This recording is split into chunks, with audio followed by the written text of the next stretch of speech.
Hi, I'm Tony Wagner, the Innovation Education Fellow at the Technology and Entrepreneurship Center at Harvard.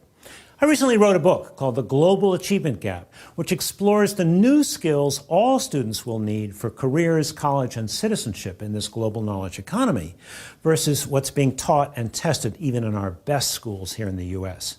This resulted in an extraordinary invitation from the National Board of Education of Finland to consult with them as they think about their comprehensive education system for the 21st century.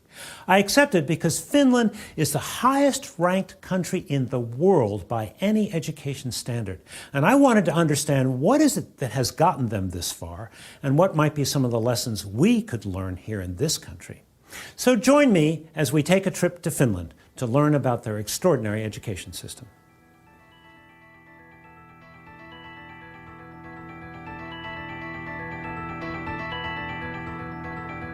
The question that is oftentimes asked when we get visitors from other countries to Finland, why are Finnish students successful?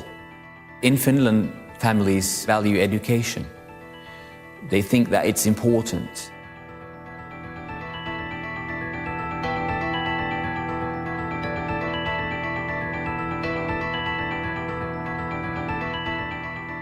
We offer the same system for all the pupils. No matter what their social background is, no matter what their parents do, and so on. So everybody gets the same, similar education. We have a consensus about what we want young Finns to be after. We want to provide a broad citizenship for every Finn.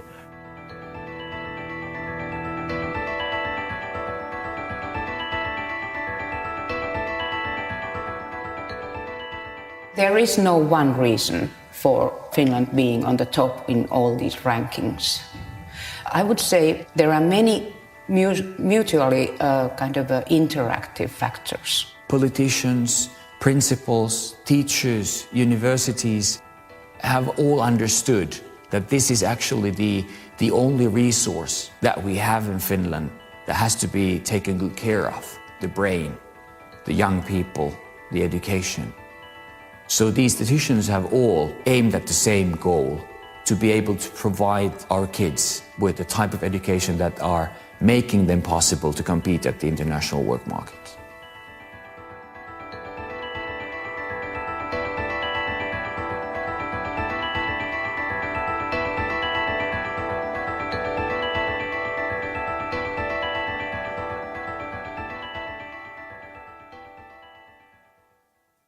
So how do you go about understanding a country's education system?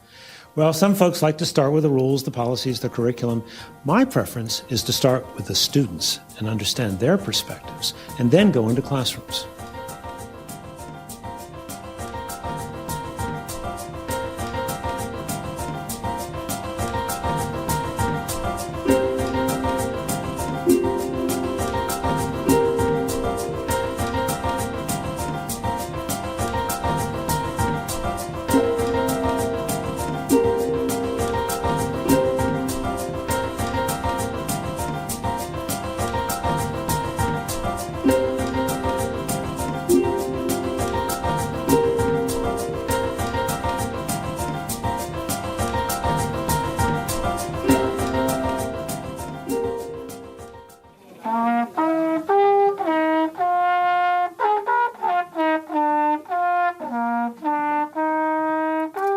While we were in Sippo, I visited an elementary school, grades 1 through 6. A couple things stood out for me. First of all, the size of the school, small. Their schools, elementary, middle, and high, are much smaller than ours because they understand the importance of more intimate working relationships between teachers and relationships between students and teachers. Class size also tended to be smaller, on average about 20. But the other thing that stood out was in this particular lesson I observed, where students were learning about different sources of energy, both renewable and non-renewable, in second grade. But after they'd been studying energy for several weeks, the teacher asked them to write a puppet show, imagining that the power had gone off in their home, and then representing what would happen. Real-life experience, thoughtful concepts, and the arts integrated into one curriculum. What is your dream? What would you like to do or accomplish in your future? And it's okay if you say, I don't know right now, but it's okay if you just have a dream, just a thought about the future. What is it that you would like to do in the future at some point? I'd like to be a Disney animator. A Disney animator? Yeah. Okay. Vet. A vet? I'd like to be an engineer. I play ice hockey. So if I can't play in the SM League or so I like to own Coca-Cola. All right. Well, I have always wanted to be a musician. A musician. Okay. I just want to be rich and live in Bahama Islands. So, I don't really know, but maybe a teacher.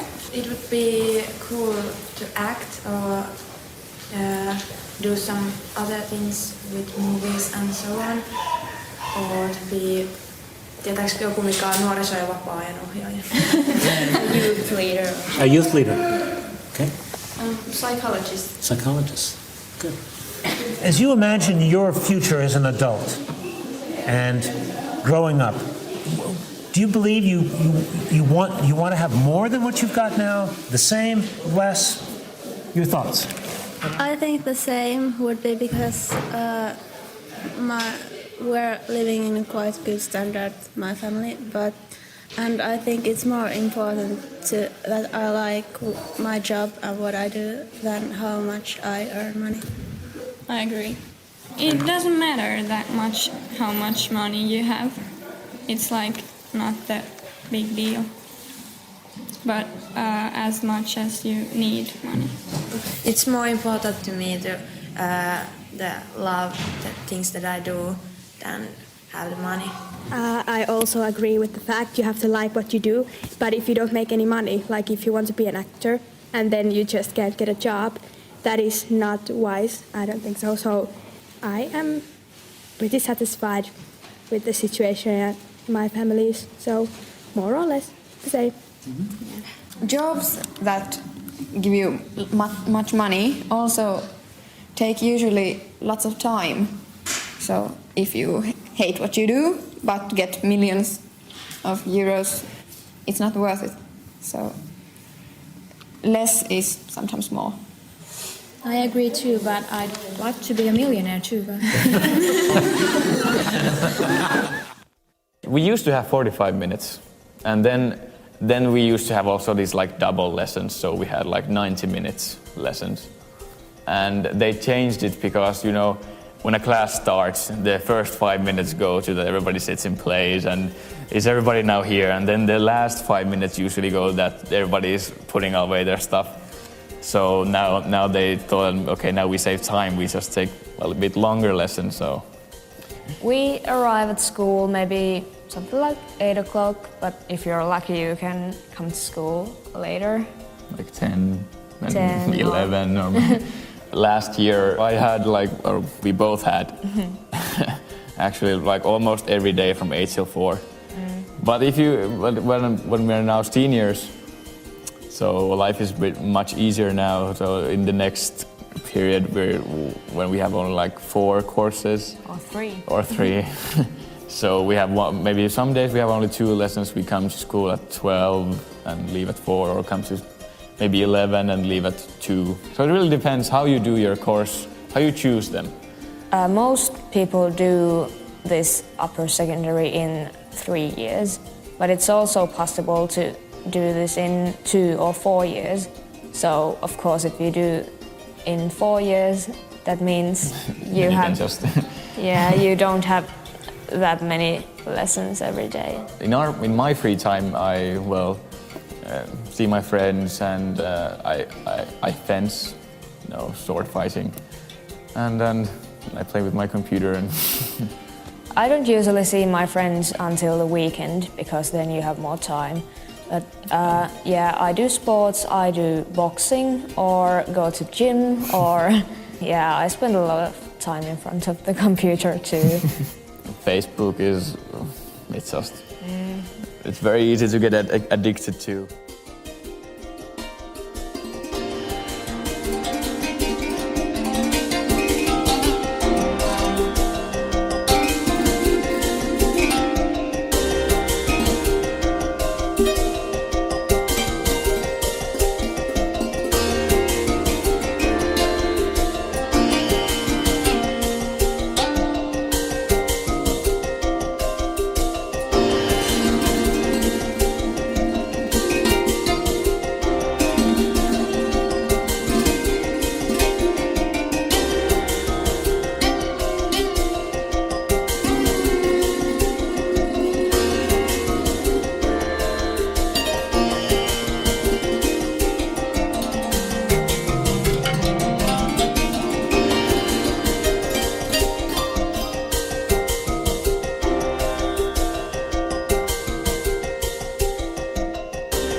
So what can America learn from a small country like Finland?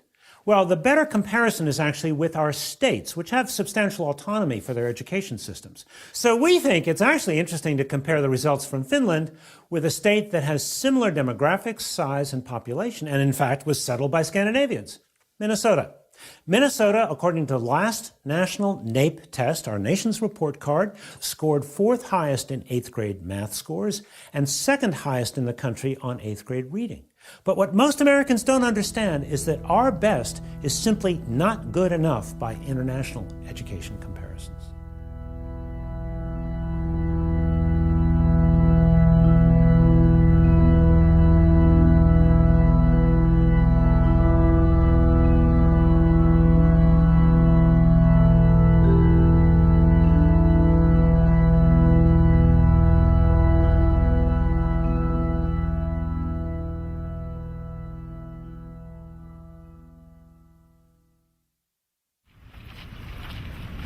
So we're here to visit a Finnish school which is connected to the university that does teacher training. So what we expect to see are regular academic classes being taught by teachers who are also training student teachers. Here what we have is the lesson plan for the math class we're about to go visit with Johannes. And he outlines for us what was done in the previous lesson, which was the discovery of the Pythagorean theorem, which he just described to us. Now what we're going to apparently see is some oral calculation, proof of theorem, checking homework, how to calculate legs, that'll be interesting, written examples, individual practice, a short test of taught matter, and finally homework and self-evaluation. And it's a 75-minute class, so we're off to learn some math this morning. Mikä luku sopii x:n paikalle? X-potenssiin 2 on 64. This is a normal 8th grade math class, not tracked, not advanced. And yesterday this 8th grade class was discovering the Pythagorean theorem. So in some respects this is a fairly traditional class, teacher at the front of the room, kids facing a blackboard. But one thing that's quite different is the fact that it's the kids doing the problems at the board, not the teacher. So that's the teacher's way of really trying to understand what these kids know and what they don't know. It's a dramatically better way of testing their thinking than just sort of collecting homework and grading it. Behind us, there are 7 student teachers who are observing this lesson as a part of their basic training. They are required to observe a large number of lessons, and not only just observe them, but then go back and in small groups critique and discuss those lessons. Oikeastaan we have very little testing, perhaps, you know. Yes. We don't have practically any testing until the end of the high school. Yeah, the matriculation exam. Yes. The more relaxed atmosphere that characterizes classrooms now seems to facilitate and improve learning and student motivation. We try to all the time say that it's up to you that you learn. Yes. And this is good for your future and it's fun to learn. So what did students have to do? You wanted them to understand this theorem. I wanted them to discover the theorem. To discover it.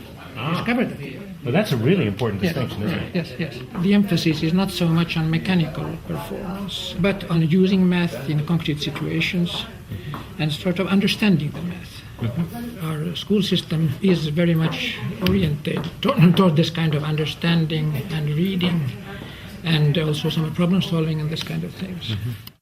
Teachers have always been revered in Finland. In the villages, they were the wise elders that people went to for advice and so on.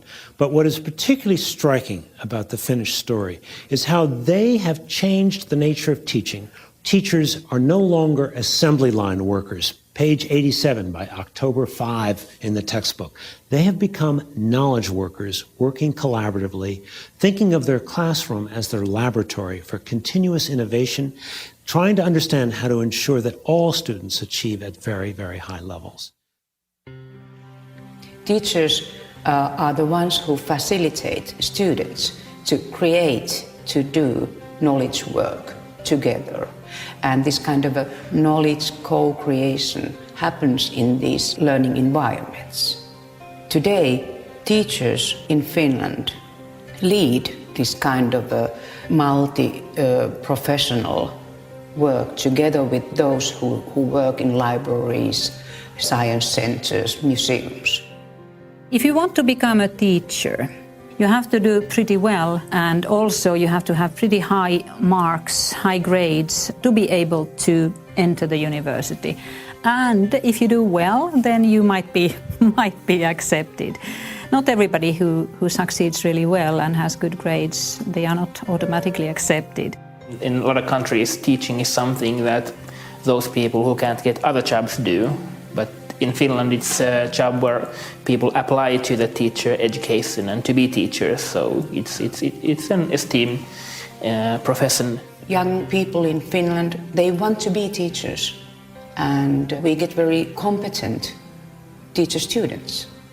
We have 5-year study programs for all teachers, both class teachers and subject teachers. Subject teachers, they major in their subject, and class teachers, they major in educational studies. So it's 3 years of bachelor's and 2 years of master's.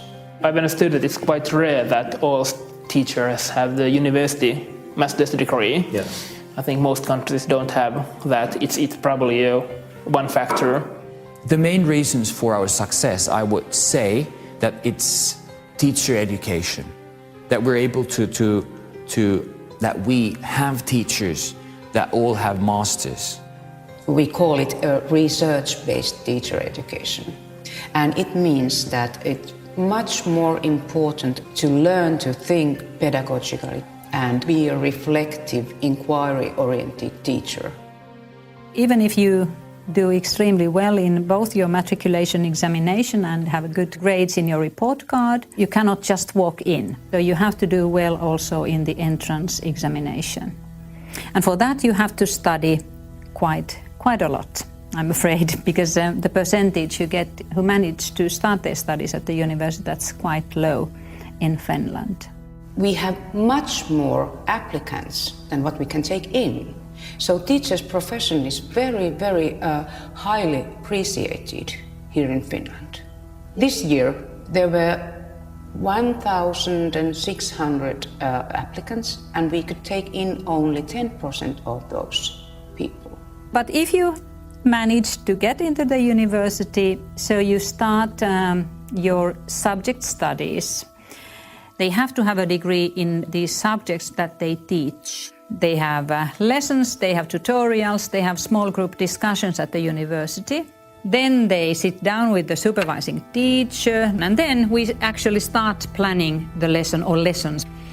They write a lesson plan. Usually they plan their own teaching. We discuss it, and then they make the changes. They send it back to me again, and then they give their lesson. After that we have a quick feedback session with the students who have also been observing the class. These feedback sessions, they are very, very important. Actually, it takes a lot more time to actually fulfill one lesson. So it means that the students we get in, they are very motivated and they are very, very well educated when they come in. So they are very high quality students. Of course, sometimes we do have cases where we just have to say that, okay, maybe you should do something else. This is not maybe your place, but very rarely. Ovat ihan virkamiehiä, jotka on nimitetty virkaansa.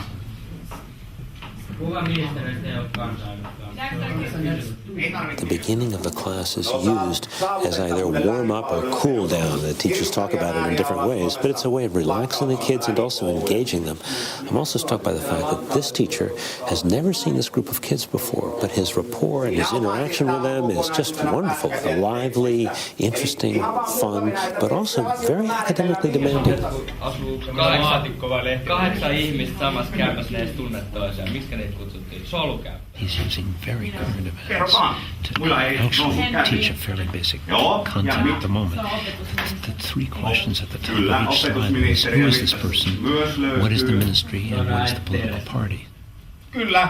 Tänään itse asiassa käsitellään juuri tätä aihetta, että millä tavalla se luottamus säilyy niin kansalla kuin eduskunnalla esimerkiksi ministereihin tai kansanedustajiin. Seuraava pari. valtioneuvoston. Tämä laitetaan vihkoon nyt ylös. Fascinating debate taking place now. The student teacher just put up the frameworks for comprehensive education that was approved by the ministry some years ago. And the student just said, well, do you think the ministry has lived up to the promises they've made about what a good comprehensive education should be? So now they're debating the quality of the education they've received versus what was being promised to them. Whole group asked very tough question. Yes. Maybe, I think. Yes. But fortunately, you have very good knowledge of the subject. Not once you were lost. What do you think about the lesson? I thought it was very nice. I wouldn't have spoken so much in the lesson, and I would have given them more space. But it's a difficult subject, and they ask questions all the time, so it took the time.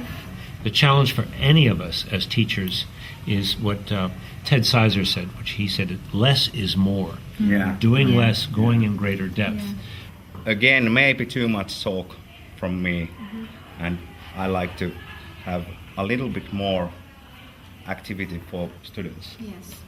I understand also your problem that you have had so much to teach that it's very difficult to cut. They observe our classes in multi-subject groups. So all those who are considering coming to the teaching practice follow lessons given by us. We just teach. We do our everyday work, and they follow us. So you're really modeling the behavior, or behavior being of transparency, right? You're having whole groups of kids, future teachers, come in and watch you teach. It's true. And in part, which, as I hear you say this, you're saying that this is the norm. That the norm is we're going to watch each other teach all the time. Is that a fair summary? The stage is open for everybody. You could drop into any classroom here and watch. And it's also encouraged before they start teaching themselves. So we have these observation sessions ongoing all the time. And they're told what to be looking for? The questions that we have designed for that purpose they are quite simple. What did you see? It could be one question. What would you have done differently? What are your thoughts about some points? 3 very simple questions. Because we realized these 3 simple questions might, in a way, lead their concentration to the content.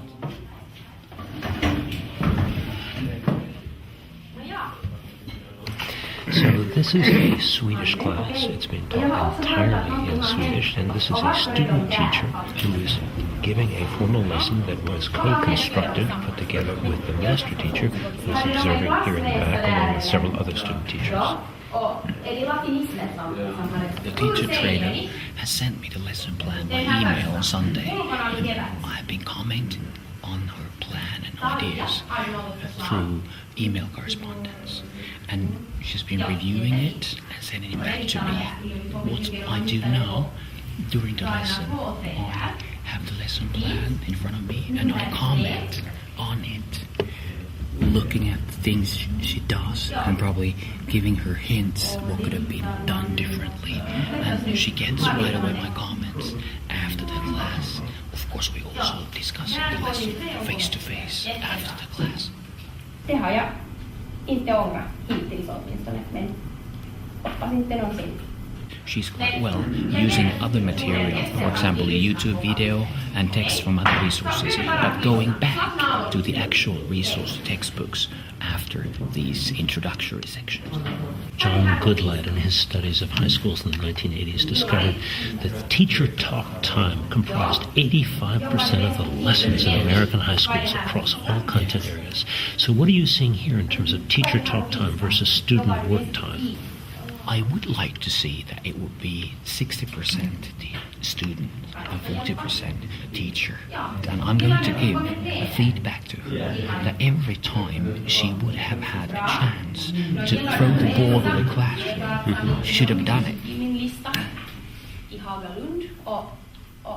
So can you say a little bit about why you chose that video? Why did you show it? The theme of this lesson was the future and what these 15-year-old people are going to do after this class. They're going to high school or whatever. This song was quite good to support the theme, and I've learned that it's good to use just music or some listening comprehension exercises or something like that to cool down the class. And I've experienced that it works. Listening comprehension exercises and music is the best way to calm down a class that is a bit, how do you say it? Well, not that calm. Yeah.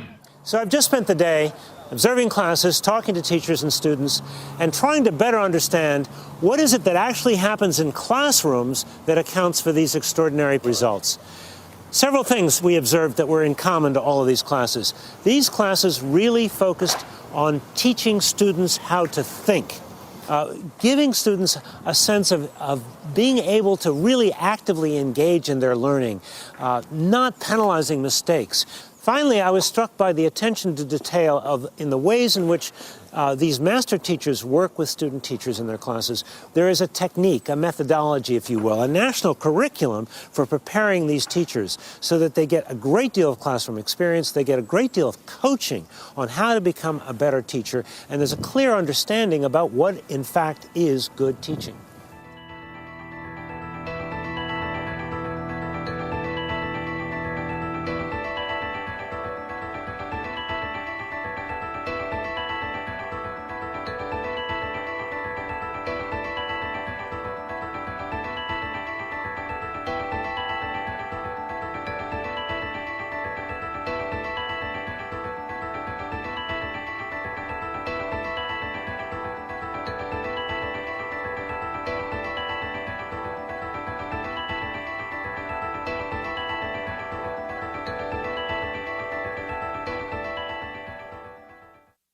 In Finland, we have got a high living standard, and almost everybody can travel and have houses, and it's enough. It was very satisfied for me to hear from my daughter that she doesn't want anything more.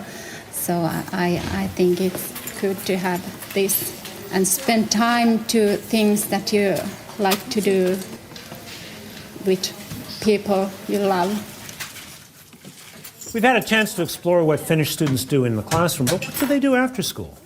Well, a 9th grade girl and her mother were kind enough to invite me into their homes so that I could better understand how they spend their free time and their parents' perspectives on their children's work. Yeah. So you come home, how much homework do you typically have to do? We don't have that You much. don't have that much homework. Yeah. And you're in 9th grade. Yeah. So do you expect when you go to upper secondary you'll have more homework? Do you hear from students there? I guess. Yeah. How much do you do now? Do you do some every day or not even every day? No. Not even every day. Not even every day. And so how many hours a week would you say? 3 hours a week? 3 or 4 hours a week? Yeah, but Finnish education system, way outperforming every other country. How do you understand that as both a teacher and a parent? a big part of it is that we take care of those children that are not doing so well at school. So we have got very qualified special education. Early interventions, we hear. Yes, we try to find out what's the problem behind the learning problems, because often it's something that we can avoid by teaching in different way. So here is our class. So we had a thema day in school. What was the theme? We are mafia family. I kind of guessed. Yeah. You're the So mom. also homework. I'm not concerned about that at all. I've always known that they do their homework. I never check if they do You it. don't have to check. You don't. No. Do you even ask what's your homework, or how much homework do you have this week? No, None of that. sometimes when I try to be a good mom. I had a chance to visit some schools while I was in Finland. The Sippo school was especially interesting. We spent some time in elementary classes, but then we went over to the high school. Now, high school there is grades 10 through 12, and what is particularly interesting about what they call their upper secondary is that students have a choice between a more academic track or a vocational track. About 40%, 45% choose the non-academic technical track, because they know that's going to prepare them for a good job right out of high school. There's a respect and a dignity about all work in Finland. And what matters most is the skillfulness and intelligence you bring to whatever job you may have. A long time ago, I went to the technical university, and I studied electrical engineering and electronics. And after that, I have been working at different companies for 30 years. I wanted to decrease the stress level because I was a technical director in a company, and this is how I did it. I started to teach something I have learned. One big finding was that experts don't know how people learn, because there are many different understandings. So I'm trying to understand how it really happens in practice. So, yeah. What I like in teaching is many things. This is demanding, a lot of challenges. You can see the results. You have long summer vacations. What else you need? In practice, all students here may also select courses from the academic side. It's possible also in the opposite way, even though not many are doing that. Directly after basic education, young Finns go to, about 45% go to vocational education and training. About 50% go to upper secondary general schools. The balance between vocational education and training sector and upper secondary general sector is very good for Finland, and we set a policy target a decade ago for us that we should actually have more balanced situation in Finland. Reasons behind it, there must be actually developments of vocational education and training sector. However, there isn't any dead ends nowadays. We have actually made our education system so flexible that actually you can continue studies after vocational education and training at universities, or you can actually come back to general education if you want to. So it's very open nowadays. In American schools, technology is primarily introduced as an aid for the teacher's presentations, whiteboards, PowerPoints, and so on. But in Finland, the emphasis is much more on the students using the technology for their learning. How long have you been teaching here in the upper secondary? 26 years. Oh, just starting then? Yeah, in that same school. Yes? 26 years. That's yes. a long time. Yeah.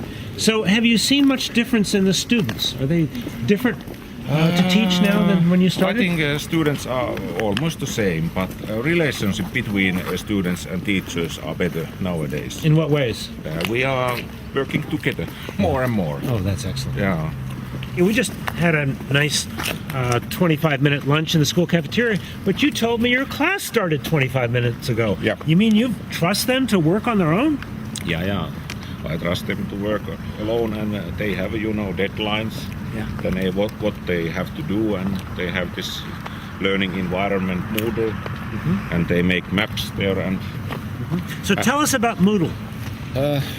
Moodle is a learning environment, and you can put all kind of material, and you can discuss, and you can evaluate with Moodle. Learning is something to use cultural tools, all kind of tools. If you have a lot of tools, you can learn even more. And So it's like an online learning environment. It's online learning environment. Where they are sharing projects with one another. Yes. Everything where is shared, yes. Everything is shared. They're working on projects together online. Yeah. You're giving them lectures online that they can access? No, not lectures. But you give them problems or challenges that they have to solve. Yeah. So tell us a little bit about the class we're just going to go see. It is, I think there are some 20 students. And what are they going to be working on? They are working kind of geography study about African countries. Okay. Hanna, can you tell me what you're working on, please? I'm searching some information about African land Togo, which is this. How much time do you have to work on this project? About 5 weeks. 5 weeks? Just to work on this project? Yes. And you're working alone for 5 weeks? Yeah. Is that hard? Well, I don't think so. It's actually, I kind of enjoy this. Yeah. I think this is quite fun. I have to do something in every category? Yes. Here we're working on Zimbabwe's nature map, and I have to make one map on paper and one map in internet. Oh, I see. So you're also having to write here some answers that the rest of the class will see that will be shared from the software. And other students will comment on your work? Yes, yes. Do you find this useful? Would you rather be reading a textbook and taking tests? I think this is quite a good way to learn. Use more of your own creativity, your own thinking, and your own ideas about how to create an effective mind map? Yeah, exactly. Niin, tuohon linkkiin sun pitäisi kopioida se sieltä sivun otsikko vielä. Tää kokonaan? Joo. Eli se, ja sit se laitetaan siihen kopioi liitä. Ja sit OK. Ja nyt kun sä menet sinne Moodleen ja painat tallennan, niin se tulee. We are studying business marketing. So at this moment, we are studying the social media marketing, which is a quite new area. You know, no one knows where the marketing in social media is going. So students are actually in the Facebook, which they love, trying to find out different kind of articles, especially about Facebook and marketing. They are using Wikipedia. It's quite interesting because when you see something new is growing, so you need to go right to it and to see where it's going to.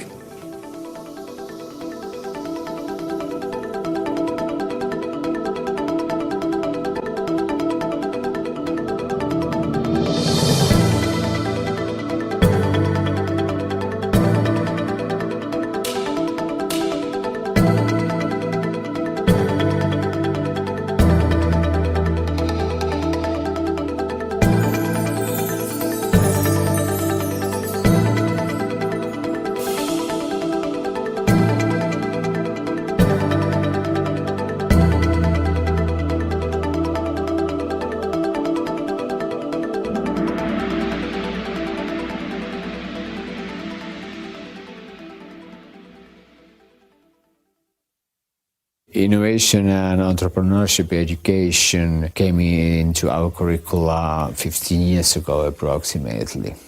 It should be included in every teaching and every subject. What does it mean to educate an entire country to develop the capacities for innovation? Finland is among the top 5 countries in innovation, global competitiveness, and entrepreneurship. But yet this country is now asking what I would say are some of the post-industrial questions.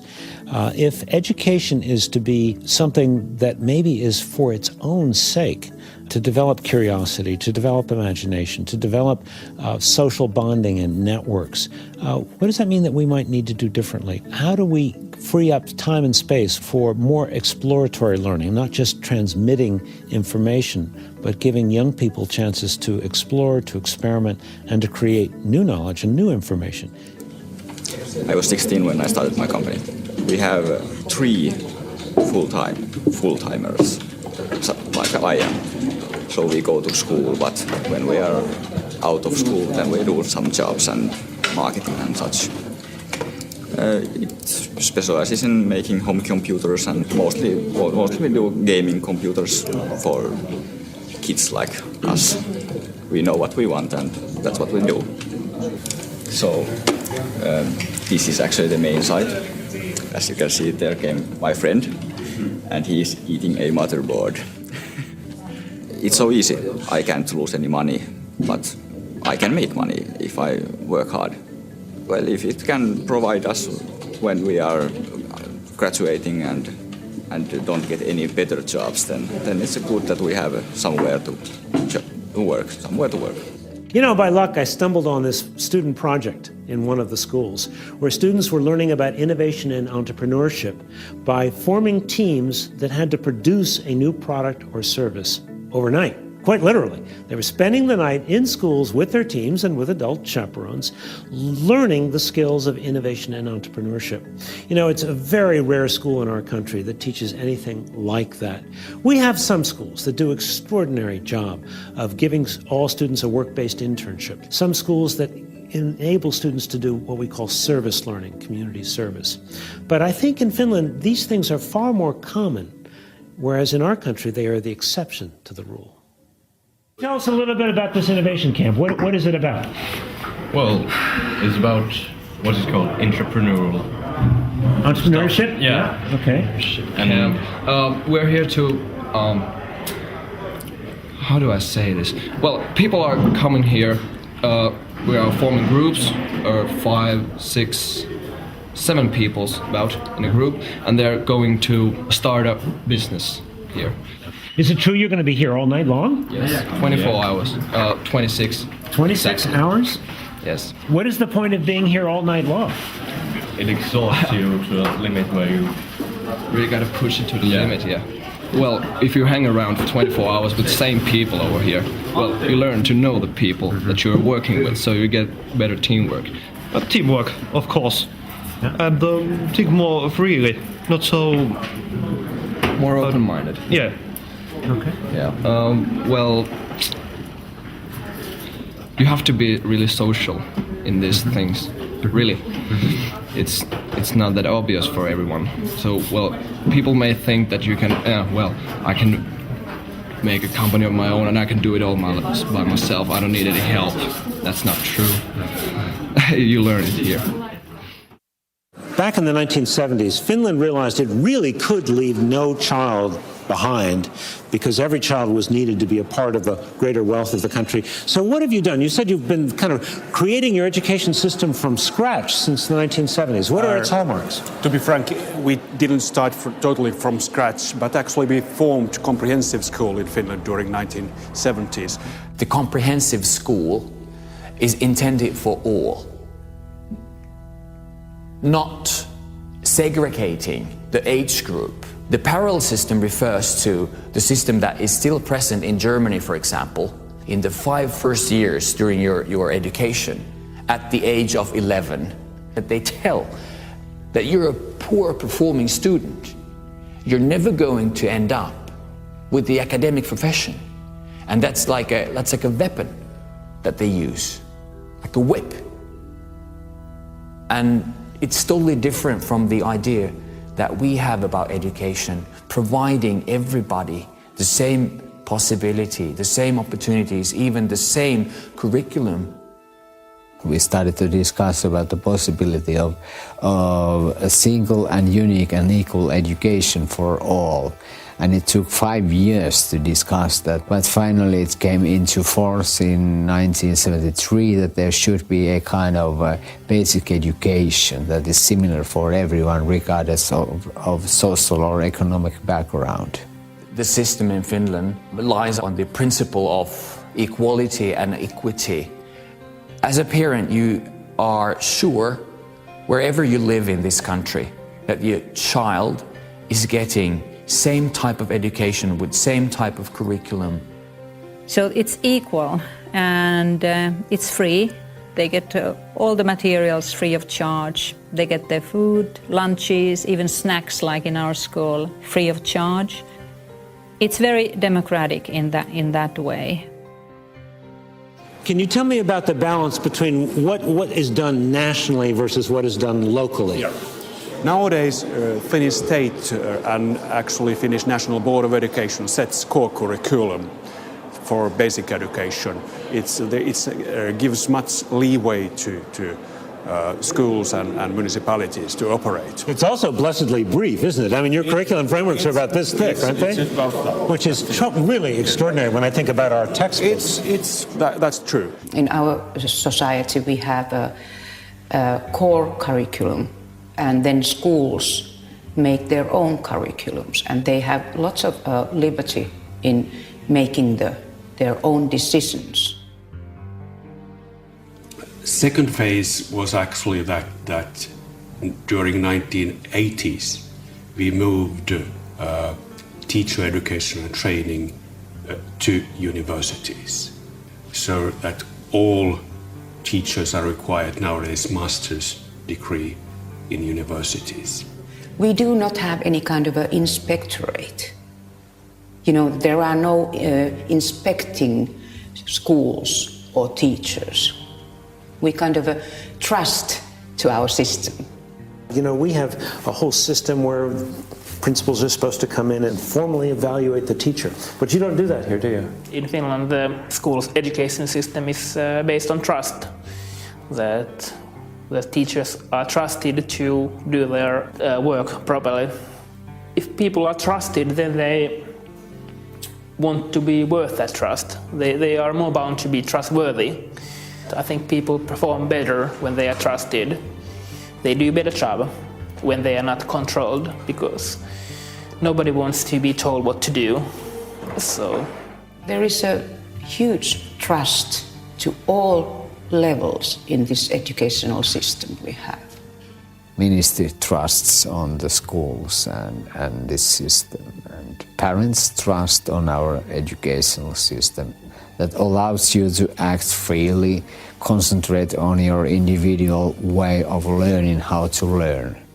Actually, it took 25 years to learn how to trust. And in 1991, 1993, when we localized the curriculum process I told you previously, we learned to trust each other. I think if people are always checking up on you, then you are just trying to show them that, or try to look that you are doing your job well. But if somebody really trusts you, then I think it's a basic human quality, wanting to be worth that trust. A compliance-based system, you know, is something we see around us all the time, where students are saying, what do I have to do to get a C or a B? What's the minimum? Teachers sometimes complying with the district mandates, districts complying with the testing requirements, everybody trying to figure out what's the minimum they have to do to just get by. So far, the trust has been very important. And I would like to say that why we can have trust is that we have trained and educated teachers so well. We can trust them. They are professionals in their field. And otherwise, we couldn't work, actually. If we set too strict guidelines for teachers and they are highly trained, why to bother? It's up to teachers to do their job. But trust is incorporated in many ways in Finnish society. You know, I've seen some wonderful schools in this country. Almost all of them were small. Almost all of them were startups in the sense that they were new, small schools within schools, schools of choice or charter schools. And almost all of them were based on trust. So there's no question in my mind that a trust-based system, trust with professionalism, can get absolutely better results. The question is, can we do trust at scale? I think it's a necessary experiment. We have to find out, because the compliance system at scale is simply a spiral downhill.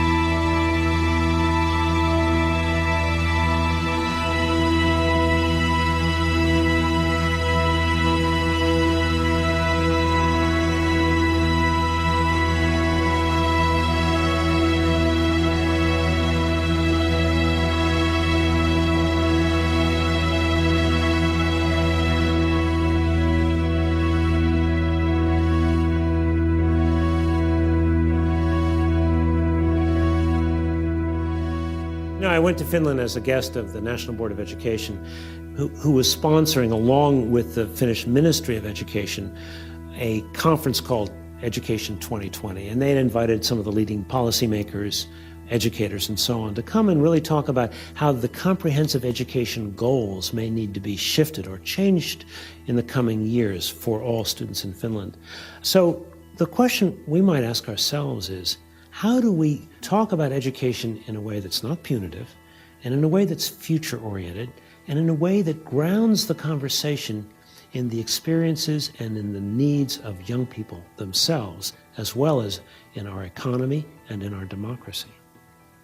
So tell me about this 2020 conference. You're here today to talk about education in 2020. You're already the best in the world. What are you worrying about? Why are you thinking about 2020?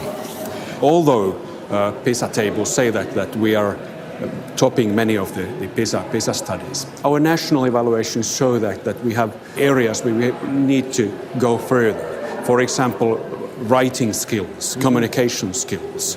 But to be more profound, it is about education itself. What are the outcomes of education? And there we have to bear in mind that we have been too strictly academic so far. So it's not enough to memorize things.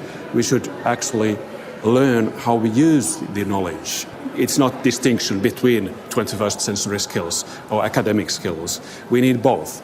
And we don't want to abandon the good situation we have in academic skill area. No, that's definitely true. It's much more important to learn to think than to learn to repeat some basic subject matter things. Family values are important, education is important, reading is important. It's important to understand reasons behind things. Concentrate, read, dream, talk, understand, reason, find solutions yourself. Finnish education is still too subject-oriented.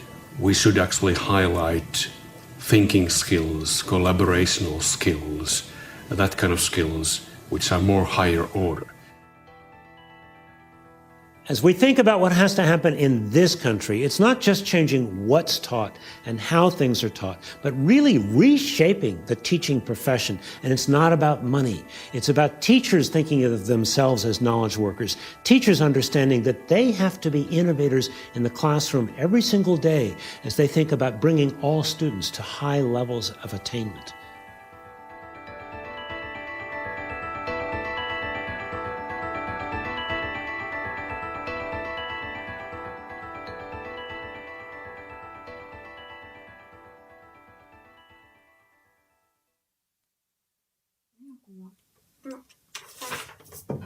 Oh, sorry.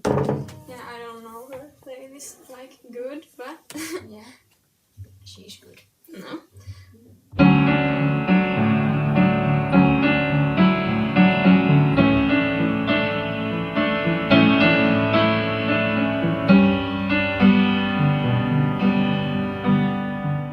You know what most impressed me about my experience in Finland is the way an entire country has focused relentlessly on preparing all students for work and citizenship in the 21st century. But the real question is, what can we here in America learn from their experience? Clearly, they're a very different country, different culture. Our country is far more heterogeneous and larger. And obviously, what works in one country may or may not work in another. Nevertheless, I think it would be a serious mistake to just dismiss Finland. In fact, I believe we need to see Finland as a laboratory for 21st century educational innovation, a place that has done sustained research and development to create a truly world-class education system for a new century. Oh, well done! Good job!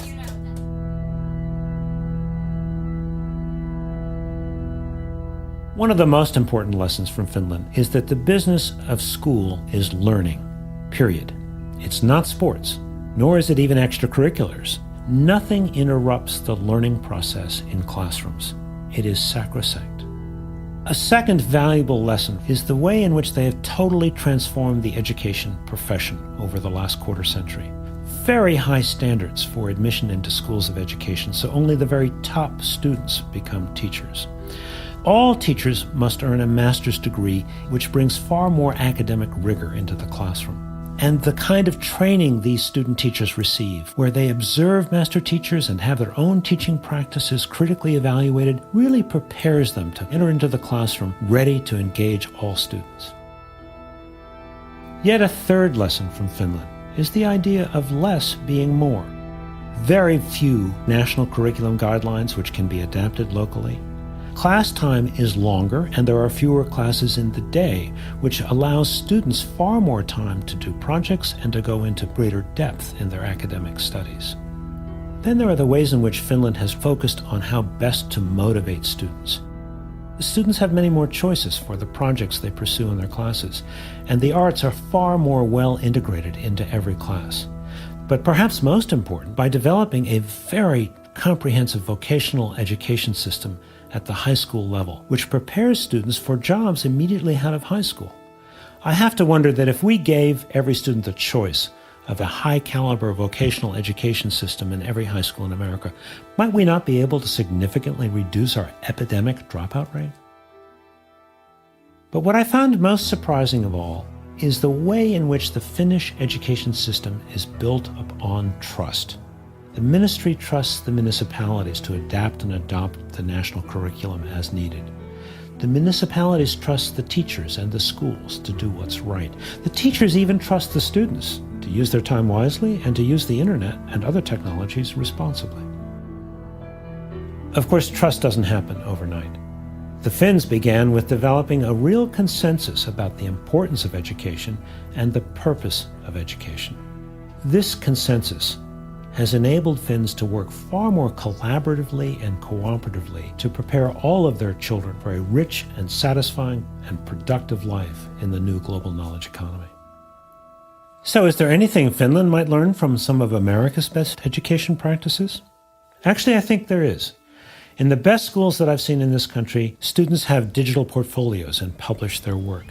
Teachers videotape their own and one another's lessons, leading to a kind of transparency for all students and teachers in learning and teaching.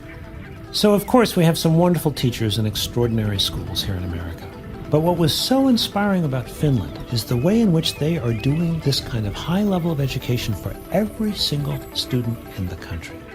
For me, this is the Finland phenomenon.